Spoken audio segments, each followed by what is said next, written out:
Muka dia lesu, dengan pakaian dia pun berlainan lah dari sebelum ni.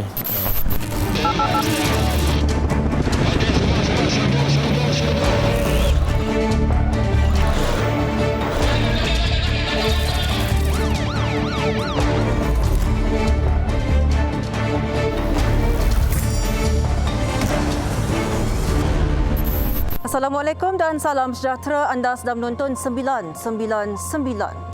Tengah tunggu pakcik beli aiskrim. Itulah antara ungkapan pertama yang dilontarkan oleh adik Nur Damia Khalisha ketika ditemui selepas 6 jam diculik. Dia ditemukan seorang diri di sudut sebuah bangunan rumah kedai yang tidak jauh dari kediamannya. Wartawan Nur Syahirah Azhar ke Iskandar Puteri Johor bagi mendapatkan perincian kes ini.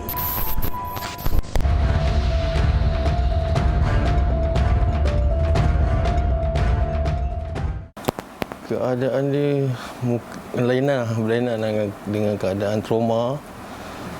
Muka dia lesu, dengan pakaian dia pun berlainan lah dari sebelum ni.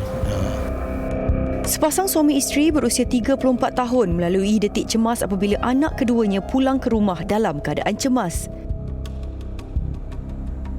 Kira-kira jam 5 petang, Nur Rania Kaisarah berusia 5 tahun memaklumkan kakaknya Nur Damia Khalisha telah menaiki kereta dipandu seorang lelaki tidak dikenali. So, adiknya balik ke rumah nangis. Dia kata akak ni dah naik lelaki tu lah, penculik tu, buat lari. Adik dia sempat juga, dia kata dia menjaga jangan naik. Kita tak dengar. Setelah mendengar perkabaran tentang anaknya diculik, bapa kepada 3 orang anak ini segera mendapatkan bantuan orang ramai dan membuat laporan polis. Memang tengah panik, sedih dia, memang tak senang duduk lah, macam gelisah tengok keadaan tu. Dia tengah buat apa, dia tengah apa kan, dia tu macam mana. Menurut Ketua Polis Daerah Iskandar Puteri, Asisten Komisioner Zulkhairi Mokhtar, pihaknya menerima maklumat mangsa telah ditemui oleh orang awam pada jam 11 malam hari yang sama.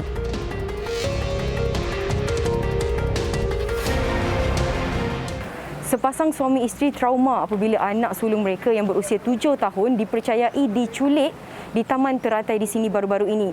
Setelah 6 jam diculik, dia kemudian dipercayai ditinggalkan di sini keseorangan, jarak kira-kira 1.5 km dari kediamannya.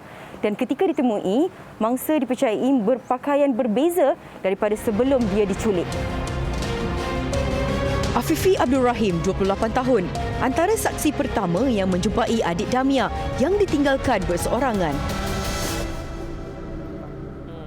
Lepas tu kita orang tanyalah, adik kenapa ada kat sini malam-malam?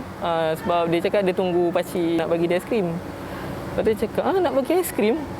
Abang kenal ibu bapa adik? Tak nak. Orang cakap, jomlah abang hantar sekali. Tak nak. Dia tak nak, dia seboleh-boleh tak nak. Afifi yang juga penduduk di taman teratai ini berjaya memujuk adik Damia untuk pulang berjumpa dengan kedua ibu bapanya dan kemudian diserahkan kepada pihak polis. Pada hari yang sama, pihak polis telah menerima satu lagi laporan daripada seorang lelaki kelainan upaya berusia 20 tahun. Pengandu mendakwa telah disamun oleh seorang lelaki berusia 30-an dan terdapat seorang kanak-kanak perempuan bersama si pelaku. Tim IPK D9 IPK Johor dibantu oleh Iskandar Puteri dan juga Johor Bahru Selatan telah pun membuat satu operasi dan berjaya menangkap suspek di kawasan Yomping dan suspek telah pun ditangkap semalam. Suspek berusia 36 tahun berjaya ditahan pada jam 4.45 petang Rabu lalu di Kampung Kangkar Baru, Yomping, Johor. Hasil siasatan, pihak polis percaya suspek turut mempunyai keinginan seks melampau terhadap kanak-kanak sehingga menyebabkan kejadian culik ini berlaku. Pada mulanya dia bawa lari kanak-kanak perempuan ni dan dia umpan kanak-kanak perempuan ni dengan gula-gula dan bawa dia ke kawasan Setulang, Johor Bahru. Di sana dia dapat bawa lari satu lagi mangsa, satu lelaki berumur 20 tahun. Dan selepas itu dia telah tinggalkan lelaki, dia telah mengambil beberapa berangan mangsa yang berumur 20 tahun tu, dan dia telah tinggalkan lelaki tersebut di kawasan Johor Bahru Selatan. Kes disiasat mengikut Seksyen 392 Kanun Keseksaan, Seksyen 14(A) Akta Kesalahan-Kesalahan Seksual terhadap Kanak-kanak 2017 dan Seksyen 363 Kanun Keseksaan. Walau bagaimanapun, adik Damia kini masih dalam keadaan trauma dan ketakutan.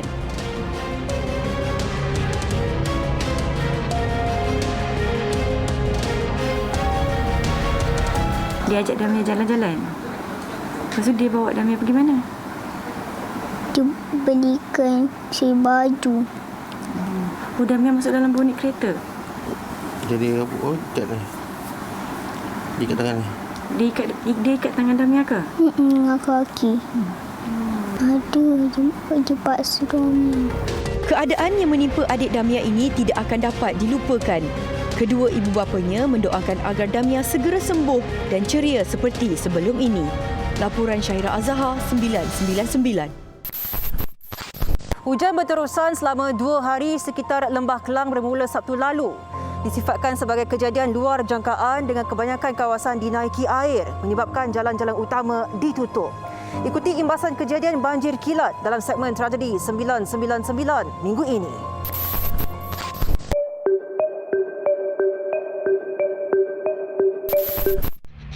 Ribuan pengguna lebuh raya menghala ke Shah Alam dan Kuala Lumpur terkandas ekoran banjir di laluan lebuh raya Persekutuan Sabtu lalu. Rata-rata penduduk di kawasan terbabit berhadapan detik-detik cemas apabila air naik secara mendadak dalam tempoh 10 minit. Dalam 40 minit dia naik macam ni lah bang, cepat dia naik. Sebab belakang tu batu dah pecah, daripada sungai dia terus masuk sini. Dalam ni bengkel punya kereta, kita punya lori, kita punya kereta, semua hancur. Paling buruk sekali lah dalam hidup saya inilah. Selama ni saya tak pernah menghadapi lah. Tapi inilah paling teruk sekali yang saya hadapi. Di Selangor, banjir yang melanda bermula sekitar jam 3 petang itu dianggap kejadian terburuk dalam tempoh 7 tahun ini. Hujan berterusan lebih 24 jam mengakibatkan beberapa kawasan dinaiki air dan pusat pemindahan sementara PPS dibuka di beberapa kawasan di negeri ini. Lebih 3,000 mangsa banjir dipindahkan ke PPS daerah yang terbabit iaitu Klang, Sepang dan Kuala Langat.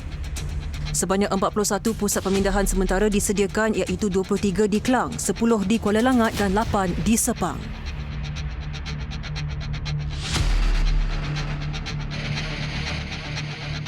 Usaha kita menyelamatkan masa-masa banjir ini, terdapat beberapa kesukaran yang kita alami iaitu keadaan kedudukan rumah-rumah mangsa yang berada di laluan yang agak sukar dilalui, di mana yang memerlukan kenderaan berat dan juga bot. Dan yang kedua, alamat yang dibagikan oleh masa-masa pemindahan tidak tepat. Ini kadang menyukarkan kita untuk mencari mangsa dan memindahkan mangsa. Dan yang ketiga ialah keengganan peringkat awal mangsa-mangsa untuk dipindahkan. Hujan berterusan ketika itu dikuatiri mampu meningkatkan risiko banjir di daerah lain negeri ini, antaranya Petaling, Gombak, Hulu Langat, Kuala Selangor dan Sabak Bernam. Di Ibu Negara, Yang di-Pertuan Agong Al-Sultan Abdullah Al-Mustafa Billah Shah berangkat meninjau situasi banjir susulan hujan lebat yang melanda di kawasan Jalan Susur menghala Pusat Dagangan Dunia Putra, PWTC. Baginda turut berkenan mencemar duli berangkat melawat mangsa banjir di Pusat Pemindahan Sementara di Kelab Sultan Sulaiman, Kampung Baru. Sehingga jam 11 malam Sabtu lalu, sebanyak 188 pusat pemindahan sementara PPS dibuka di 6 negeri termasuk Selangor yang terjejas akibat banjir kilat melibatkan lebih 4,000 keluarga. Yang berlaku ni yang nampak sangat makin lama makin laju dia hilang duit ni bila start hari raya haji. Wang hilang tanpa sebarang tanda perlakuan jenayah. Kejadian dipercayai angkara ilmu hitam dikaitkan dengan toyol sering diperkatakan. Misteri, namun ada realitinya. Ikuti perincian kes bersama wartawan Halim Din.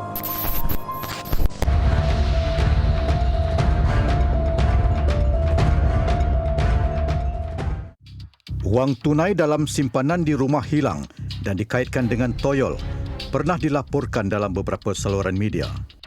Kejadian tersebut dikaitkan dengan makhluk gaib itu berikutan tiada kesan pecah rumah dan wang boleh hilang walaupun disimpan di tempat tersembunyi dan sukar dipecahkan. Seorang daripada mangsa, Hamid Ramli, 68 tahun, yang ditemui 999, berkongsi pengalamannya berhadapan situasi itu di rumahnya di Kubang Krian, Kota Baru, Kelantan. Ya, benda ni berlaku ni yang berlaku ni yang nampak sangat makin lama makin laju dia hilang duit ni bila start hari raya Haji. Jadi waktu tu anak saya ni bagi ke pakcik ni, suruh peganglah duit awak raya ni, kata ni 1,000. Jadi pakcik pegang tu, sementara lepas tu nak masuk tidur tu, pakcik letak di bawah bantal dan terus tidurlah. Sampai esok pagi tu, bila saya bangun, orang rumah nak kemaskan bilik tu, saya tanya mana duit sini. Dia tengok tak ada duit, tak ada apa, kita kosong, dia kata. Memang tak ada duit, kata. Saya pun terfikirlah, siapa dia tak kata kepada benda-benda ajaib ni. Jadi dia kata, aku salah letak ke apa. Tapi memang pakcik tak salah letak. Tentu dah di bawah bantal tu yang letaknya. Hamid meletakkan sejumlah wang di dalam bilik tidurnya kerana wang tersebut akan digunakan untuk urusan harian pada keesokan harinya.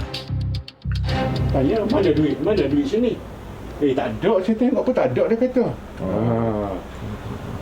Itulah macam tu ceritanya. Bangsa meletakkan wang di bawah bantal. Sebab wang itu nak digunakan esok untuk urusan harian. Namun malangnya ada pula penyendayang mesri yang bertindak lebih pantas sehingga wang yang diletakkan bawah bantal ini didapati hilang. Kejadian yang dikatakan berlarutan sejak 10 tahun lalu turut menimpa beberapa penduduk yang tinggal di kawasan sekitar. Dilaporkan baru-baru ini, 5 penduduk yang turut menjadi mangsa telah tampil membuat laporan polis selepas tidak tahan kejadian wang tunai yang disimpan di dalam rumah mereka sering hilang, dipercayai dicuri toyol. Muhammad Hazan Hamzah, aktivis sebuah pertubuhan bukan kerajaan NGO di Kubang Krian, menjelaskan ramai penduduk mengadu mengenai masalah tersebut yang tiada jalan penyelesaian sehingga kini. Saya sebagai NGO ISKK di Kubang Krian ni, jadi saya kalau boleh memohon kepada yang yang ada sedikit ilmu yang boleh menolong, boleh menolong dari segi perubatan rawatan untuk mistik sikit ni, supaya benda ni tidak berleluasa. Sebab dikatakan lebih 2-3 bulan ni ramai penduduk di kawasan sekitar ni kehilangan duit disebabkan toyol ni. 999 menemui pengamal undang-undang Datuk Muhammad Haziq Pillay yang mendapatkan penjelasan dari sudut berkaitan. Kalau berkaitan dengan toyol ni, walaupun kita orang Islam, kita percaya benda ni wujud, tetapi kalau sistem perundangan kita yang ada sekarang ni, kita mesti ada bukti untuk menunjukkan bahawa sememangnya ada orang yang menggunakan toyol untuk ambil barang tu. Tetapi the problem is, macam mana kita nak tuduh toyol di mahkamah? Sebab toyol ni adalah benda gaib. Kita tak nampak. Diorang tak nampak. Lagi satu, apabila saja mangsa, kalau contohnya mangsa pergi buat laporan polis. Polis perlu siasat. Polis akan pergi ke rumah. Bila dia pergi ke rumah, dia akan tengok tidak ada apa-apa tanda di mana boleh membuktikan bahawa sememangnya rumah telah dicerobohi. Tidak ada pecah pintu ke, tidak ada apa tu. So bagaimana? Siapa dia nak siasat? Dia tak boleh siasat, dia tak boleh buka IP, iaitu kertas siasatan, berdasarkan report-report seumpama ni. Bagaimanapun, menurut Datuk Muhammad Haziq lagi, situasi berbeza apabila kejadian kehilangan wang tunai atau barangan berharga berlaku sekiranya mangsa dipukau. Sebab mangsa walaupun dipukau, mungkin pada ketika itu apabila dia serahkan barang-barang harta dia kepada mangsa ni, kepada penipu ni ataupun yang mereka yang datang pukau dia tu, dia boleh describe, dia boleh kenal pasti yang datang tu berbadan macam gini, tinggi dia berapa, apa rupa dia, hidung dia macam mana, muka dia macam mana, bangsa apa, sama ada Melayu, Cina, India ke, dia boleh kenal pasti. Dia boleh kenal pasti. So, at least daripada tu ada juga sesuatu asas untuk polis buka IP. Sebab benda tu berlaku. Cuma pada ketika tu dia dalam keadaan dipukau. Kesimpulannya, Toyol tidak boleh didakwa kerana tiada bukti saintifik. Manakala pukau adalah perlakuan jenayah oleh manusia yang boleh dikesan secara realiti. Halim Din, 999.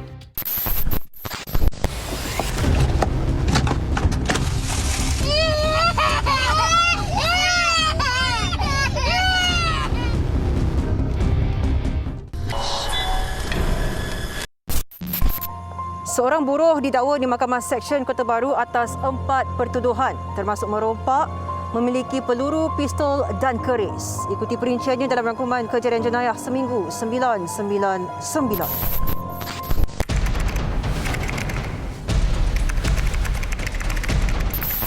Tertuduh berusia 26 tahun bagaimanapun memohon untuk dibicarakan terhadap kesemua pertuduhan.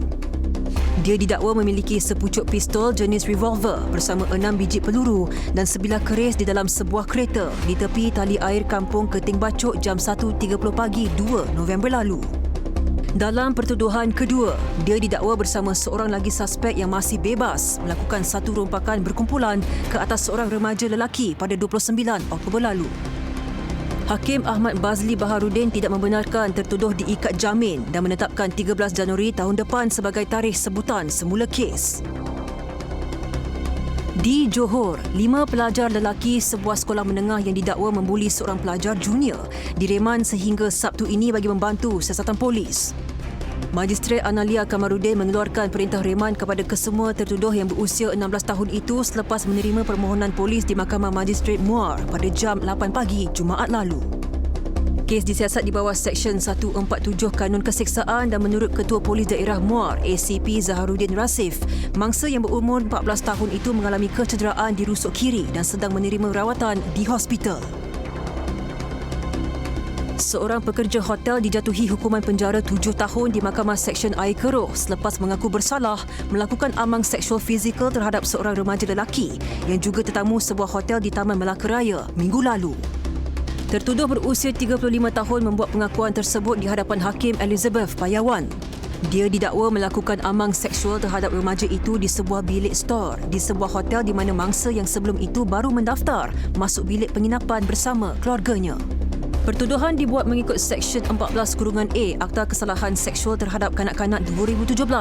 Mahkamah turut memberikan tempoh 2 tahun pengawasan kepada tertuduh selepas tamat dari hukuman penjara.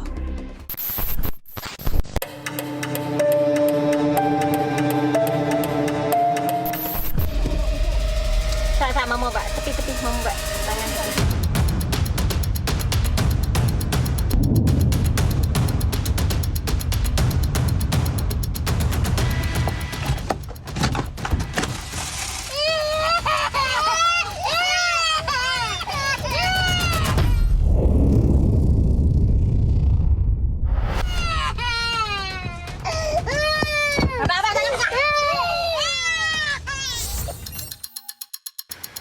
Gara-gara enggan membuka tingkap kereta dengan penuh, seorang wanita bersama 2 lagi anaknya menempuh detik cemas apabila suaminya bertindak memecahkan cermin kenderaan dengan alasan ingin memberikan wang. Pertelingkahan suami isteri yang dikatakan dalam proses penceraian itu dilaporkan berlaku pada jam 10.37 pagi di Lorong Panglima, Jalan Teluk Wanjah, Alor Star, Kedah.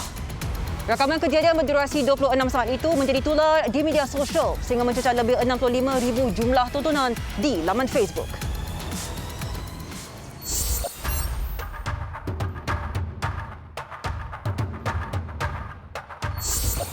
Lelaki berusia 30 tahun itu telah pun ditahan polis dari Ibu Pejabat Polis Daerah Kota Star dan direman 4 hari bagi membantu siasatan. Namun, perbuatannya bertindak kasar dan agresif di hadapan anak-anak dikritik netizen. Sebenarnya lelaki ni ketua rumah tangga So sepatutnya dia memainkan peranan yang penting sebagai seorang suami. Sepatutnya dia sebagai seorang suami dan sebagai seorang ayah, dia menunjukkan contoh yang baik kepada anak-anak. Sebab benda ni in future masa akan datang akan memberi kesan pada diorang. Ini bukan contoh yang terbaik untuk mereka yang sedang atau ingin membesar. Macam untuk anak-anak tak sesuai. Budak-budak tak patutnya dia orang diperlihat dengan tingkah laku, perbuatan, action macam tu, tak sepatutnya. Kalau boleh kita jangan libatkan anak dengan pergaduhan suami isteri lah, mak ayah, sebab dia akan memberi kesan emosi dan mental kepada anak-anak. Jadinya kalau boleh minta ibu bapa jagakan ke, bagi saya kena ada libatkan jugalah adik-beradik yang mungkin boleh temankan. Bila perempuan ni kudratnya berbeza dengan lelaki. Jadinya kalau boleh mungkin ada adik-beradik lelaki yang lain minta tolong tengok-tengokkanlah supaya bila berlaku di luar jangkaan boleh buat report polis ke atau sebagainya lah. Walaupun tiada kecederaan fizikal yang dilaporkan dalam kejadian ini, serpihan kaca yang terkena pada isterinya yang berusia 24 tahun itu dan anak-anaknya memberikan kesan trauma kepada mereka. Kejadian ini turut mendapat perhatian Naib Presiden Persatuan Psikologi Malaysia, Dr. Shazli Izzat Ghazali. Ia satu ancaman yang kalau kita kategorikan itu mild, yang juga akan memberi kesan yang signifikan kepada seseorang lah, terutamanya kepada mereka yang terlibat.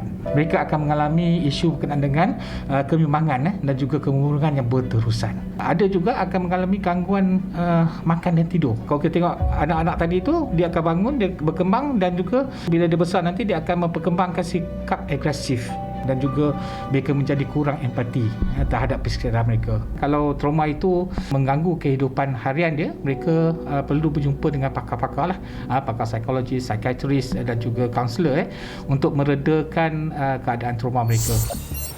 Hasil ujian seringan air kencing, polis mengesahkan suspek negatif dadah. Dan menurut Dr. Shazli, kejadian itu tercetus akibat kegagalan suspek mengawal emosi amarahnya dalam menyelesaikan isu rumah tangga bersama isterinya. Bila berlaku konflik antara pasangan, tentu persepsi kita terhadap pasangan tu berbeza, menyebabkan kita mengalami gangguan dari segi pemikiran dan juga emosi kita. Pemikiran kita lebih menjurus kepada negativity. Kalau emosi kita tak dapat kawal, pemikiran kita tak dapat kawal, maka projectionnya ataupun kesannya adalah kepada tingkah laku yang kita pula tak dapat mengawalnya.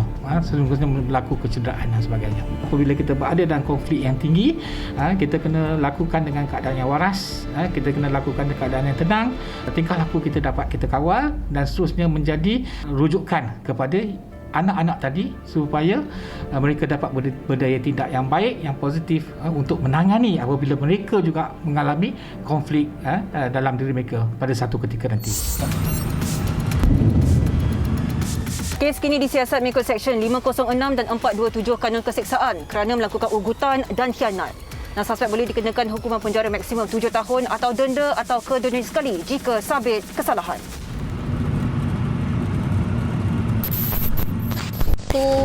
Mesin jual air ni telah rosak. Kita tengok ada karat dia di mesin jual air ni.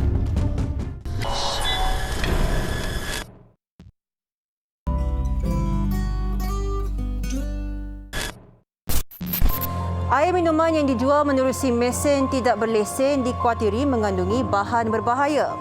Malah lokasi mesin-mesin ini ditempatkan tidak strategik seperti berhampiran dengan kawasan yang kotor. Ikuti laporan khas mesin jual air tidak berdaftar disediakan wartawan Tun Hizami Hashim.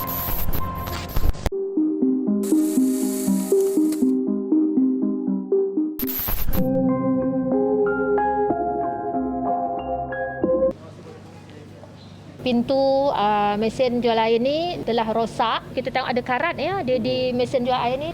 Mesin jual air ni juga berada di lokasi yang tidak sesuai, berdekatan dengan longkang. Itu antara penemuan menjijikkan apabila mesin jual air tidak berdaftar diperiksa oleh Bahagian Keselamatan dan Kualiti Makanan Pejabat Kesihatan Daerah Hulu Langat. Mesin jual air ini juga tidak berlesen, yang mana pihak pemberi perkhidmatan tidak menyertakan sekali lah nombor telefon dan juga nombor syarikat lah. Jadi yang lesen tu sepatutnya perlu ditampal di mana, doktor? Lesen tu perlu ditampal di bahagian dinding mesin jual air ni, dan supaya untuk memudahkan lah. Operasi yang dijalankan selama 2 hari ini telah menyita 305 mesin jual air tidak berdaftar di sekitar Selangor.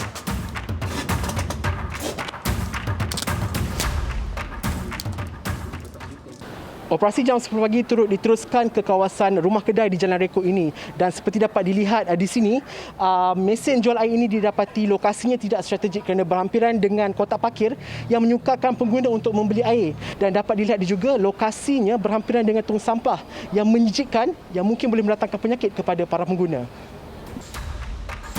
Ada juga pemilik mesin jual air yang degil dan mencabar undang-undang dengan meneruskan operasi tanpa lesen walaupun mesinnya telah disita 7 bulan lalu. Mesin ni kalau tengok dari segi fizikal kita nampak kesan tampalan telah disita oleh pejabat kesihatan sebelum ni Tapi di sini kita tengok memang telah tiada, mungkin dia telah ditanggalkan oleh pihak owner. Jadi kita akan buat sitaan semula lah lagi sekali, dan kita akan buat report polis juga. Dan tindakan akan diambil lah kepada pihak penjual mesin jual air ini. Ekoran itu, kedai percetakan yang membekalkan elektrik dan air kepada mesin yang disita ini disiasat bagi mengenal pasti pemilik mesin jual air tersebut. Dia sewa bulanan ke macam mana? Selalu kami akan dapat dalam RM30, RM20, tengok pada berapa banyak orang pakai pada mesin tu. Memang saya tahu masa sita tu, masa PKP tu kena sita, saya ada. Jadi memang kita orang tak buka, kita orang tutup sampai dalam sebulan 2, lepas tu dia cakap dia dah dapat lesen daripada kementerian. Okey, dah boleh buka. Kita orang just buka elektrik balik lah, itu je buka air, itu je. Siapa yang buka balik sita tu? Ada orang yang mesin ni. Tak boleh. Dia kena ada lesen, dia ada nama, kena ada nama owner tu lah yang mesin jual air. Kena pastikan semua tu lah yang mesin dia elok berfungsi lah. Pihak kedai ini dinasihatkan agar tidak bersubahat dengan pemilik mesin jual air yang melanggar Akta Makanan 1983. Sebab kita nak nak menjaga kesihatan masyarakat. Kalau air itu tak betul kualitinya, ada pencemaran kimia, ada pencemaran bakteria ataupun yang lain kan. Jadi memang bahayalah pada kesihatan awam kita yang pengguna, pembeli tu kan. Air itu memang bahayalah. Pegawai Kesihatan Daerah Hulu Langat, Dr. Zainiza Suli, juga mengarahkan anggotanya untuk mengambil 6 sampel air untuk dihantar ke Jabatan Kimia Malaysia bagi memeriksa kualiti air minuman yang dijual menerusi mesin ini. Untuk pemeriksaan mesin jual air oleh pemilik, mereka perlu melakukan pelenggaraan setiap 2 minggu lah.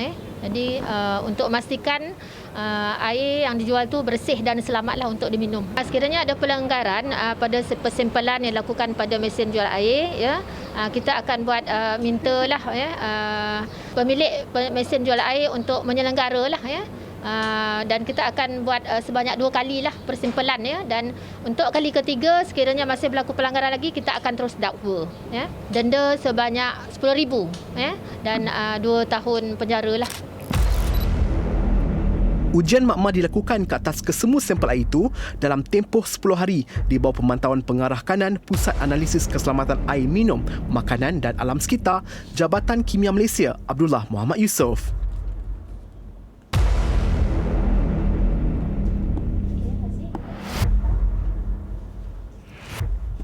Kita Jabatan Kimia di bawah saya punya pusat sekitaran, kita memberi perkhidmatan kepada Kementerian Kesihatan Malaysia di bawah Kawalan Mutu Air Minum Kebangsaan KEMAM. Bekalan air di seluruh negara, analisisnya adalah daripada kami. Kita ada beberapa analisis lah. Kimia dalam 536 sampel. Dan untuk mikrobiologi kita ada 158 sampel untuk tahun 2021 lah.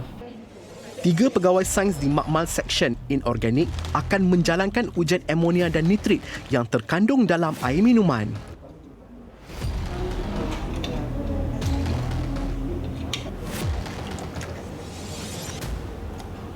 kita menggunakan instrumen yang kita panggil discrete analyzer.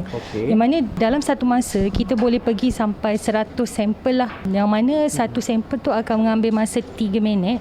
Dan keseluruhan proses tu kalau kita run maksimum 90 sampel, dia akan mengambil masa dalam sejam ke 2 jam jugalah. Keputusan analisis akan diterima dalam bentuk kepekatan lah untuk limit amonia. Kalau mengikut jadual ke-25 standard air minum bagi Akta Makanan 1983, limit untuk amonia yang dibenarkan adalah 0.1 ppm lah.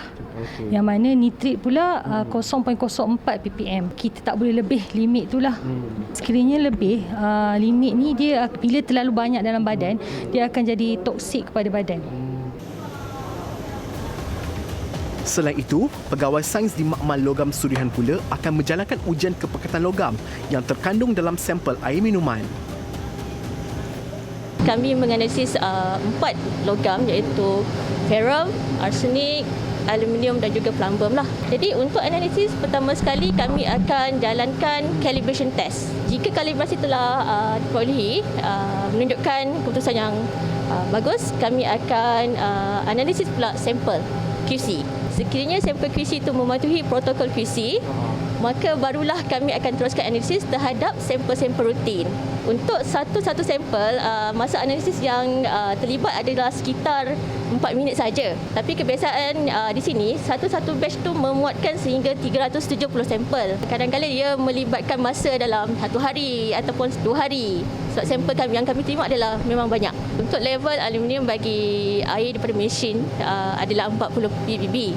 Contohnya kandungan aluminium yang tinggi akan menyebabkan individu itu mempunyai penyakit Alzheimer. Manakala ujian ke atas kandungan bakteriologi dilakukan di Makmal Mikrobiologi yang dilakukan oleh 6 ahli kimia.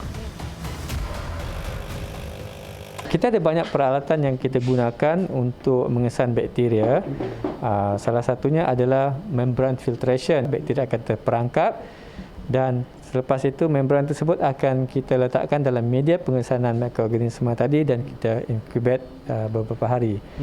Saiz bakteria amat kecil dan tidak dapat dilihat dengan mata kasar. Ya. Jadi untuk itu kita akan membuat pengesanan menggunakan mikroskop.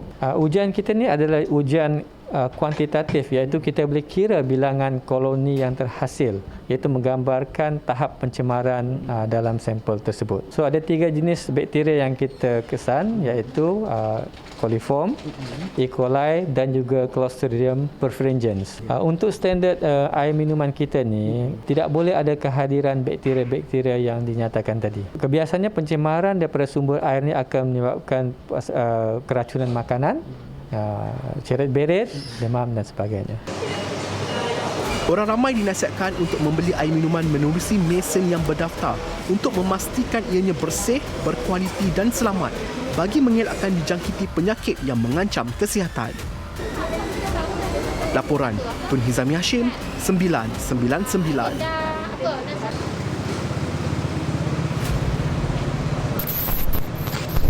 Terima kasih kerana setia bersama kami sehingga ke penghujung rancangan. Jangan lupa untuk terus menyalurkan sebarang berita kejadian jenayah menerusi email, Facebook dan Instagram rasmi 999 seperti tertera. Mewakili tim perbitan 999, saya Sofia Nur Solehatun mengucapkan Assalamualaikum dan selamat malam. Ingat, jenayah membawa padah.